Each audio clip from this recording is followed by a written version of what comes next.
আপনারা দেখছেন news now, খবরের নতুন ভাষা।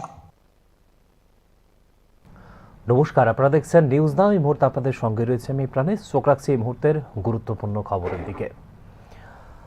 যানজটমুক্ত শহর এবং ফুটপাত দখলমুক্ত করতে আগরতলা পৌর নিগমের অভিযান জারি থাকবে বলে বুধবার জানিয়েছেন মেয়র দীপক মজুমদার।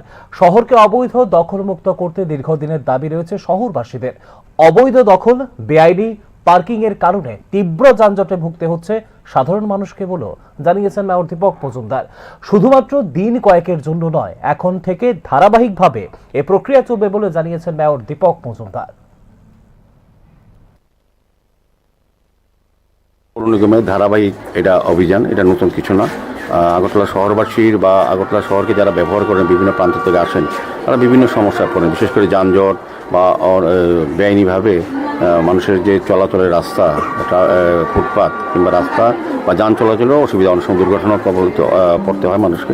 সেই কারণে মানুষের যে একটা দাবি বা সমস্যা, সেটা নিরসনের জন্য আগরতলা পৌর নিগম প্রতিনিয়তই ধারাবাহিকভাবে এই ধরনের অভিযান করে। তো আজকে সকাল থেকে আমরা শুরু করেছি। আমরা এই ফেব্রুয়ারি মাসটাকে একটা নির্দিষ্ট মাস হিসেবে ধরে নিয়েছি। ব্যাপকভাবে সারা শহরে বিভিন্ন জায়গায়, শুধু শহরের প্রাণকেন্দ্র না, বিভিন্ন অলিগলি যেখানে এই বেআইনিভাবে যারা মানুষের স্বাভাবিক জীবন চলাচল বিঘ্ন ঘটিয়ে অনেকগুলো ব্যবসা করছেন, এই হকারদের আমরা সরিয়ে দেবো। আর যারা ভ্যান্ডার লাইসেন্স আছেন তাদেরকেও ভেন্ডিং জোনে থাকতে হবে এবং স্পেসিফিকেশন যদি তারা থাকতে হবে, না তাদেরকেও সরিয়ে দেবে এবং ভ্যান্ডার লাইসেন্স বাতিল করা হবে।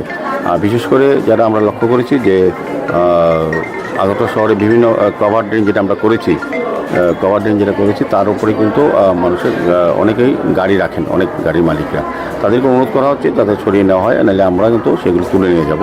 আইনগত ব্যবস্থা নেওয়া হবে। ট্রাফিক দপ্তর থেকে নেওয়ার জন্য বলেছি। বিভিন্ন দপ্তর থেকে, রাজ্য সরকারের বিভিন্ন দপ্তরের উদ্যোগে এই যানজট মুক্ত করা শহর, সুন্দর শহর, পরিচ্ছন্ন শহর রাখার জন্য উদ্যোগ গ্রহণ করেছে পৌর নিগম। সবার সহযোগিতা আমরা আবেদন করেছি এবং সহজে পাইছি। আজকে থেকে শুরু হয়েছে, কাজে এটা ধারাবাহিক চলবে। এটা কারোর আপত্তি বা থাকবে না, কারণ আমরা সার্বিক অর্থে মানুষের যেটা সমস্যা সেগুলি নিরসনের জন্য কাজটা করছি। ধারাবাহিক অভিযান চলবে। এখন যদি বলে দিয়ে তারা তো সরিয়ে নেবে, পরের দিন আবার রাখবে, এরকম বিষয় এখন আর রাখা যাবে না। কারণ এই ড্রেনগুলি, কভার ড্রেনগুলি মূলত আমাদের ফুটপাথ, যদি সাধারণ মানুষের চলার জন্য। তো এখন কি হচ্ছে, ওদের গাড়ি রাখার ফলে বা যত্র বেআইনিভাবে দোকানদাররা ফুটপাথ এবং রাস্তা দখল করার ফলে মানুষকে রাস্তা দিয়ে চলতে হচ্ছে। গাড়িও রাস্তা চলে, মানুষও চলে, কিন্তু স্বাভাবিকভাবে ফুটপাথ দিয়ে মানুষ চলবে, গাড়ি চলবে রাস্তা দিয়ে। তো সেই ব্যবস্থাটা আমরা পুনরায় যাতে সুন্দরভাবে চলা যায় সেভাবেই চেষ্টা করছি। এটা ধারাবাহিক চালবে। আজকে ছড়িয়ে নিল এরকম বিষয় না, প্রত্যেক দিনই আমরা এটা ভিজিলেন্স থাকবো। সমস্ত আরক্ষা দপ্তর, ট্রাফিক দপ্তরকে বলা হয়েছে, ওনারাও দায়িত্ব নিয়ে কাজ করছেন। তো আমার বিশ্বাস যে মানুষ যেটা চাইছেন, শহরবাসীর একটা বহুদিনের দাবি, বিশেষ শহরবাসী না, সারা আগরতলাকে যারা ব্যবহার করে, যে রাজ্যের বিভিন্ন প্রান্ত থেকে যারা আসেন, বিভিন্ন সময় শিক্ষা, স্বাস্থ্য, পর্যটন বা অন্যান্য ব্যবসার কাজে আসেন, তারা কিন্তু একটা অস্বস্তিকর পরিবেশে পড়েন এবং গাড়ি নিয়ে শহরে প্রবেশ করা যায়, যত্রতত্র পার্কিং করা হয়। তা আমরা বলেছি যে পার্কিং জন্য গাড়ি পার্কিং করতে হবে, যারা পার্কিং জন্য রাখবেন তাদের বিরুদ্ধে আইনগত ব্যবস্থা গ্রহণ করা হবে এবং ভেন্ডিং জন্য ভেন্ডাররা বসতে হবে, বাইরে যারা স্পেসিফিকেশন অনুযায়ী না থাকবে তাদেরকে তুলে নেওয়া হবে।